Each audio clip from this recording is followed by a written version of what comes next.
pernah menjelma dalam bentuk bunyi untuk mencipta dunia ni. Itu simbolik dia. Jadi sebenarnya dia bukan sembah pada gajah. Apabila dia lihat gajah, dia hormat gajah tu sebab dia mengingatkan bentuk bunyi Tuhan. Tapi penganut dia terlebih-lebih sampai dia lupakan gajah itu binatang. Dan ada pula yang sudah mula sembah gajah. Sebenarnya dia hormat gajah, bukan sembah gajah. Sebab tu gajah dibela di kuil-kuil supaya apabila penganut itu tengok gajah, dia teringat bentuk bunyi Tuhan. Dan kenapa patung didirikan oleh Malaysia? Biasa orang tanya, kenapa patung yang dibina oleh Malaysia pula disembah oleh Malaysia? Sebenarnya ia merupakan simbolik kepada benda yang abstrak. Katalah orang Hindu ni dia tulis huruf Om di temple. Mungkin orang yang kurang pendidikan tak faham. Jadi dia kena beri sesuatu perkara yang dia boleh nampak. Sebab tu dia bawa masuk simbol-simbol patung-patung. Sebenarnya patung tu bukan Tuhan. Dia mewakilkan simbol. Maksud yang dia ada di sebaliknya tu. Okey, saya rasa saya lebih faham bahasa saya. Boleh ikut Okey, teruskan Ini pula simbol kearifan. Ada di situ. Okey, batang di bawahnya tu, dalam tu Tuhan merupakan Yang Maha Arif. Kebijaksanaan itu mendalam, meluas dan tajam. Okey, dan ini disimbolkan dengan lembing ataupun dalam bahasa Tamilnya disebut sebagai whale. Ya, sebenarnya whale ni digunakan oleh orang tua-tua dulu untuk dia menulis pada lidah kanak-kanak, tulis huruf Om dengan menggunakan simbol whale ini supaya dia dapat kebijaksanaan. Lama-kelamaan orang tak faham apa maksud sebenarnya itu. Dia menyalahgunakan whale. Penyalahgunaan whale, dia cucuk lidah dia. Sebenarnya mencucuk lidah itu pengajaran yang sesat. Tak betul, salah. Sama lah macam penyalahgunaan dada, penyalahgunaan whale pula dia. Silap sebenarnya. Sebab tu orang kalau kawan-kawan dia selalu tanya, macam mana ni orang India ni, dia cucuk lidah, dia cucuk pipi dia. Betul ke ada ke dalam agama dia? Sebenarnya tak ada. Tapi benda itu dah berlarutan dah lama sangat. Sekarang tokoh-tokoh agama semua keluarkan daripada itu, tak boleh. Dia pula mengamuk, marah. Kata nanti saya cucuk awak dengan lembing tu, dia kan diam awak. Diamlah, tak boleh lah. Sebab benda tu dah berlaru kan. Okey. Jadi sebenarnya cucuk itu pengajaran sesat. Tak boleh sebenarnya. Sebab Tuhan kan kita dah tengok sifat dia Maha Penyayang. Takkan Tuhan suruh kita mencucuk, kita mendera kita pula. Ya, jadi salah. Okey, lembing ini sebenarnya simbol kearifan. Tengok diberi dalam tangan Lord Muruga. Sebenarnya Muruga ini melambangkan kebijaksanaan, simbol bagi kebijaksanaan. Sebab itu dia beri lembing itu pada tangan patung Muruga. Ada orang salah faham, dia kata Tuhan orang Hindu ni kejam betul lah, dia simpan senjata kata dia. Sebab tak faham maksud dia. Sebenarnya itu, semua orang India pun tak faham. Cuma dia pinjam, dia ambil lebih daripada patung Tuhan tu, pula cucuk. Salah lah tu itu maksud dia. Murugan maksud dia cantik, sempurna, indah. Kebijaksanaan seseorang itu cantik, sempurna dan indah. Adalah banyak dia punya pentafsiran dia lagi. Saya tak kat sini dari dulu sebab kita ni berjumpa masa. Okey, next lagi. Amal. Satu lagi simbol bagi Tuhan ialah bentuk perempuan. Amal maknanya amma, ibu, mak. Biasa orang India panggil mak dia amma. Kalau orang Melayu mak. Kalau orang Cina tak tahu lah macam mana Tuhan ni bagus betul. Apa saja kaum amma tetap amma, bunyi dia sudah ada di situ amma ada.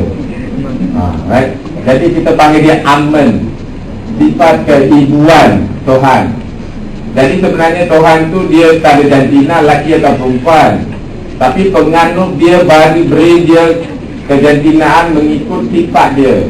Jadi dia buatlah bentuk patung seperti seorang perempuan. Dan Tuhan itu maha berkuasa. Dia beri nama saksi kepada dia. Kalau sudah diperakan, nama orang dia ni banyak pada ni. Bukan Mariamah dipanggil. Pernah dengar Mariamah bukan? Mariamah, Muniamah. Mana itu nama-nama orang India ni lebih kepada nama-nama Tuhan lah, sifat Tuhan. Okey. Kalau punya orang Melayu pun dia ada nama Nur Cahaya kan. Sama lah macam tu juga lah, orang India memberi nama tu kena sifat-sifat Tuhan.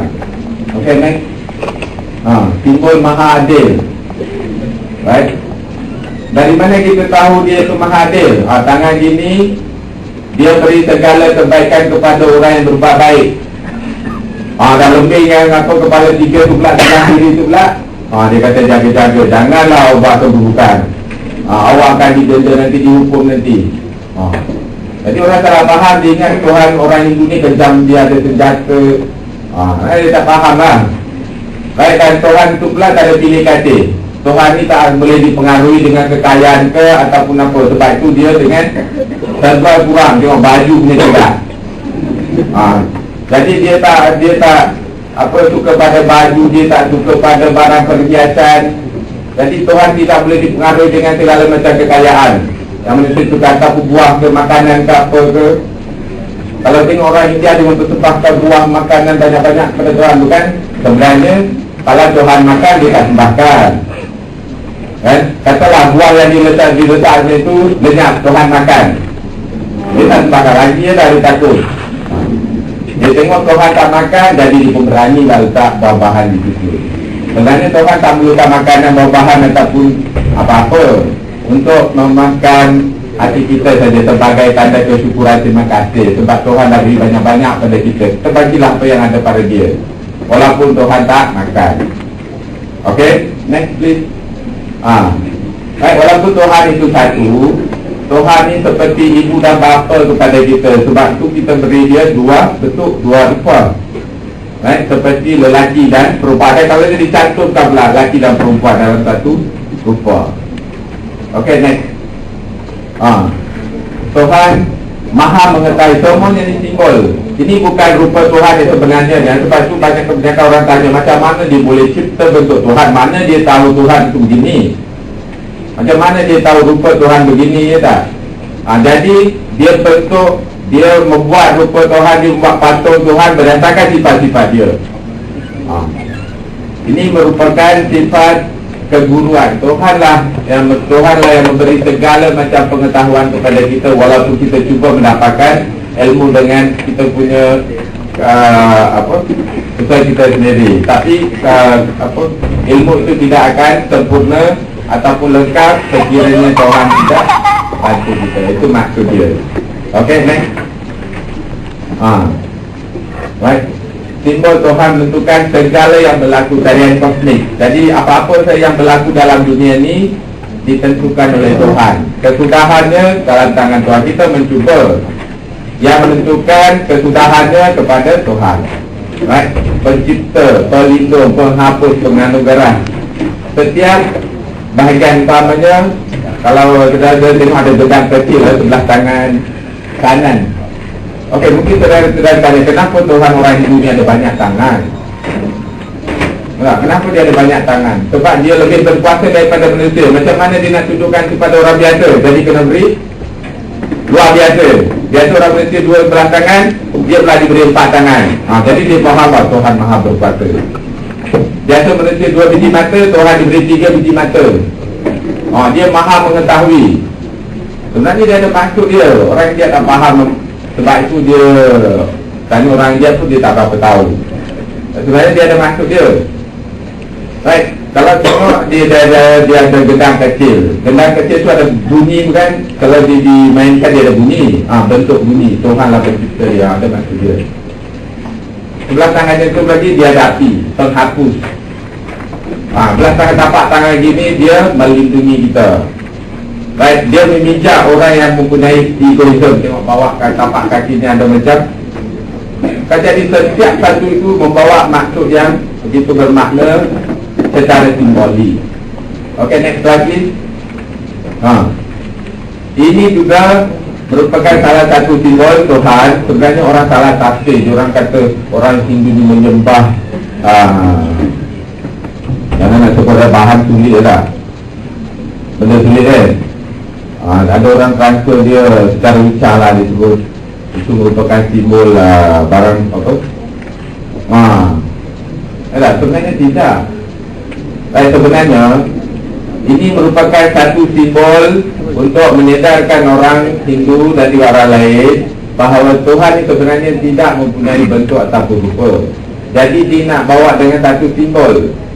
Ini disebut sebagai Siva Lingam nama dia. Rupa dan arupa nama dia. Okey, teruskan. Mereka ada lagi ya. 5 minit. Okey, cara mendampingkan diri dengannya. Okey, amalan-amalan dia dikategorikan dalam 4 golongan. Yang pertama disebut sebagai amalan-amalan atau pusariai dalam bahasa Tamil dia. Okey. Membersihkan tempat ibadat yang penting diisukkan dalam. Yang ini merupakan perkara-perkara asas lah, level pertama. Kalau kita nak berbaik-baik dengan Tuhan untuk mendampingkan diri dengan Tuhan, yang pertama mesti rajin membersihkan tempat ibadat, kuil. Bersihkan kuil. Kemudian membina tempat ibadat. Bukan macam sebenarnya orang Hindu ni dia dah silap sikit sekarang dia bina kuil di tepi longkang, tepi tong sampah. Salah lah tu. Dia sebenarnya mencemarkan nama Tuhan sebenarnya tak boleh. Dia mesti kalau bina temple, dia mesti pilih tempat yang sesuai. Dia mesti ada mata air, maknanya dia boleh dapat air lah. Kemudian dia mesti bersih, suci. Dia mesti memeriksa tempat tu dulu. Tapi orang sekarang ni tak tahulah tempat tu kali dirobohkan dan menjadi isu Jadi orang India sendiri tak sedar kenapa berlaku begini sebab dia mendirikan temple di tempat yang salah. Kemudian menyalahkan kerajaan pula.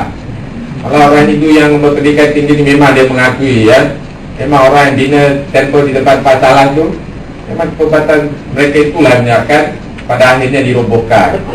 Jadi biarlah bina temple yang besar-besar di tempat yang selesa, yang baik, bersih. Okey. Kemudian memberi bantuan keuangan bagi pengurusan kuil. Kalau orang Melayu ada malam membayar zakat kan. Orang Hindu ni tak adalah dikendalikan secara besar-besaran oleh kerajaan ataupun NGO untuk mengumpul zakat. Jadi bila dia pergi ke temple tu, dia ada tabung. Kalau sudah terperasan, boleh tengok ada tabung di depan temple tu dimasuk. Jadi itu tugas sama dia. Selain daripada itu, memakai simbol-simbol agama macam saya, abu suci putih pada dahi dia. Mungkin dah hilang sekarang, dah berpeluh kan. Simbol-simbol agama. Kemudian memakai, dia panggil kalau orang Melayu pakai tasbih lah. Dia panggil utracem dalam bahasa Tamil. Utracem. Kemudian okey, itu saja dulu lah. Pada 2-3 slide lagi saya kena. Sorry, tinggal 3 minit lagi 2 minit, 1 minit. Okey, keria pula. Keria ni menunaikan amal sembahyang. Sebenarnya orang dia ni kena sembahyang 6 kali dalam satu hari. Malah kalau orang Islam kan dia 5 kali saja kan. Tapi kebanyakannya 2 kali pun susah. Setelah pagi dengan malam. Dia kan nantilah kalau ada masa kita boleh bincang bila masa dia 6 kali tu nanti tanyalah kepada kawan-kawan saudara-saudari kalau ada tanya bagus bila masa dia tu dan melakukan ritual. Pamannya dia kan ritual dia membakar kapur baru semenyan, kemudian melecehkan bunyi es krim. Semua itulah ritual lah. Mungkin Tuhan dengan lagu-lagu Tirumurai menyanyi lagu-lagu daripada Tirumurai tadi. Dengan dia adalah dengan guru dia kan, guru yang mengajar macam mengajar Al-Quran juga lah. Dia ada guru agama yang boleh mengajar Tirumurai. Yoga, ni pernah dengar bukan yoga. Okey, yoga ni melakukan meditasi. Tuhan ni bukan saja kita boleh mengekalkan pemikiran kita kepada Tuhan dengan cara sembahyang secara fizikal saja, secara dalaman juga meditasi. Meditasi dia ada 8 step dia, 8 langkah dia. Saya tahu terang dengan lanjut sekarang. Jadi ada bahagian ketiga, yoga meditasi. Okey, next last one, nyanam, kebijaksanaan dia. Setelah kita melakukan semua itu, di samping itu kita juga mengkaji kita dengan guru. Mengapa ada guru? Mungkin kita ini salah faham. Nanti pemahaman sesat belah, mengajar sesat belah. Jadi dengan guru yang betul, mempraktikkan ajaran agama, memperoleh kebijaksanaan dengan kehidupan dengan Tuhan. Okey, dengan Tuhan, mengetahui kehidupan akhirat. Kena juga tahu masa kita hidup di sini, apa macam mana di akhirat nanti bila kita mati. Okey, lagi ya. Okey, imbame enal tumbamle maknanya kegembiraan saja. Sekiranya orang suka mendampingkan diri dengan Tuhan, ya baik dalam agama, biasanya apa saja cabaran dugaan dalam dunia ini dapat kita menghadapi dengan baik. Okey, okey, itu saja. Terima kasih. Terima kasih Dr. Udana. Actually 30 minutes and 45 seconds. Okay, that's the beauty of Hinduism from Tirumantum. Saya tertarik dengan on Nama, on Purnavam and on Holiness. Alright. From Hinduism now, I would like to invite Professor Dr. Lee Chai Teng from Christian to speak on the topic of basis belief according to the state is yours. Terima kasih kepada moderator dan selamat pagi dan selamat sejahtera kepada semua para hadirin sekalian.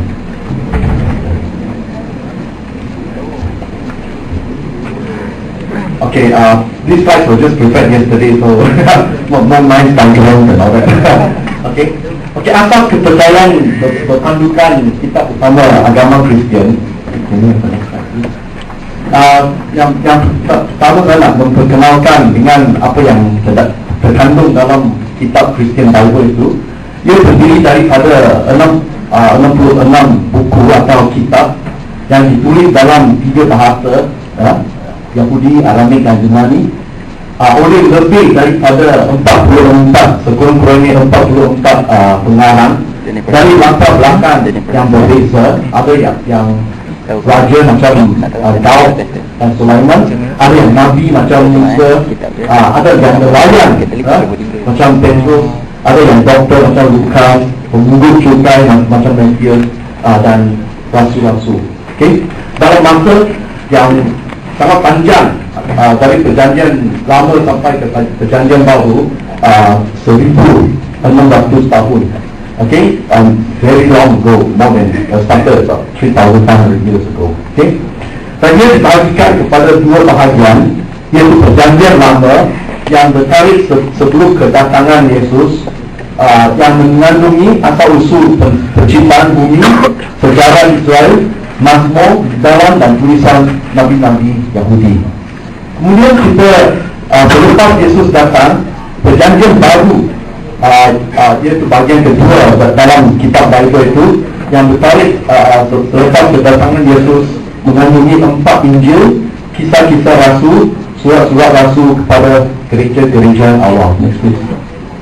Okay, so ini petikan daripada kandungan one of the Alkitab. Okay, so we see that perjanjian lama, these are the buku-buku yang atau kitab-kitab yang terdapat dalamnya.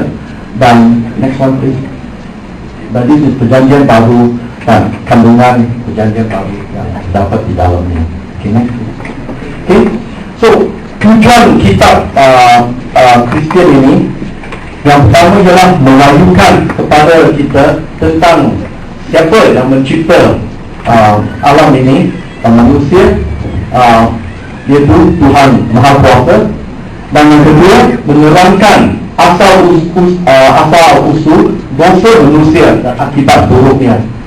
Manusia selalu menyoal atau bertanya, mengapa kita ada banyak masalah, penderitaan, kesakitan dan kematian di bumi yang kita mengalami dan hidup di dalam setiap hari ini. This one give you the origin of sin and how it spoiled God's beautiful creation. Dan yang ketiga, dia memberikan kepada kita apa yang dilakukan oleh Tuhan untuk membantu manusia yang berdosa kembali ke pangkalnya melalui cara yang diajar dalam perjanjian baru, iaitu melalui Yesus Kristus. Okey, Yang keempat, dia menunjuk jalan balik kepada Tuhan supaya kita boleh membangkitkan semula hubungan yang erat dengan Tuhan. So Christianity ini emphasisnya bukan kepada mengikut hukum-hukum atau apa saja. Tujuannya yang paling penting is not the ibadat or the practices and so on, tetapi it emphasizes on relationship, perhubungan. Correct relationship with God, correct relationship with man. Hubungan yang betul dengan Tuhan, hubungan yang betul dengan manusia. Okay? Dan yang kelima, memandu manusia yang telah bertaubat, dan we have this term called born again, lahir semula. They are born first as physically as a human being, ya. Kemudian untuk mendapat hubungan yang erat dengan Tuhan, we have to get rid of our sin, and then so that we can mendamping Tuhan yang maha suci itu.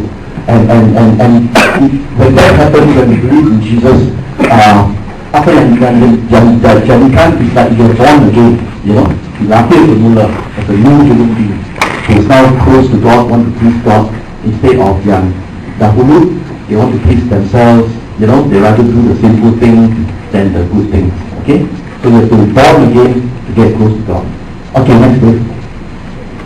Now, of course, soalan yang kita selalu tanya is, okay, you have all these writings and all that supposed to be from God. Can the scriptures be trusted? Bolehkah kitab yang diturunkan pada kita itu boleh dipercayai?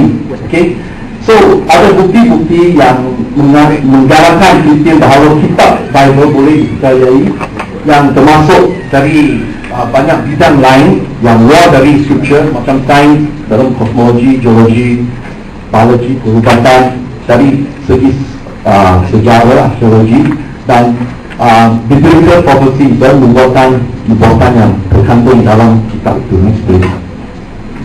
I won't go into detail. This is actually for another talk on. I give a lot of talk on science and faith also with this. But apa yang dia menunjukkan ialah asas bahasa yang punca, tujuan dan bahasa yang digunakan dalam kedua bidang sains dan kitab itu adalah berlainan, tetapi ada overlap lah. Okay, so next please. So I'm a geologist, and actually my specialty is fossils paleontology. So people say, how can you be a geologist? You know, a paleontologist, you are teaching evolution in the class, and you believe that God created. So actually, apa yang saya mendapati ialah kalau kita membandingkan apa yang tertulis dalam the first book of the Bible, Kejadian dan Genesis, and the different steps that are recorded in there, you know, the different days of creation, what God created. The sequence is very much similar to apa yang kita dapat dalam kosmologi dan geologi sekarang. We begin with chaos, the Big Bang, and then how condensation occurs, and then the separation of the firmament, the water vapor canopy above the earth from that below the earth, the gathering of the waters to form land, and then out of that you have plant life before animal life and so on, until the highest peak at the end is manusia, penciptaan manusia. So okay, we'll move on from that. Then also there are some quite amazing records in the Bible mengenai biological facts.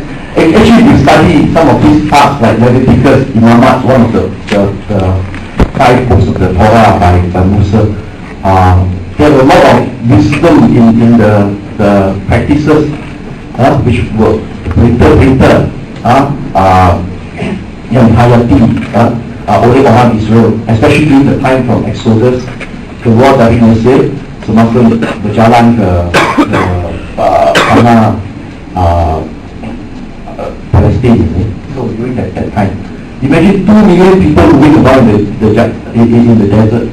These a lot of will be very common if you don't have proper hygiene rules and all that. So very simple things God tell them to do, like kalau nak buang najis, you go out of the camp, you dig a hole, you know, and bury after you finish it, and then come back. And that prevent, they were totally healthy during that 40 years of wandering in the desert. Nobody fell sick, you see. So it's amazing. Then some other facts which yang modern science discover is, like the orang Yahudi, mereka termasuk the Jesus was a Jew, Jesus was a Jew. He was smart on Hari Selatan, and scientists have actually found that this clotting factor, prothrombin and vitamin K, which is needed for quick healing,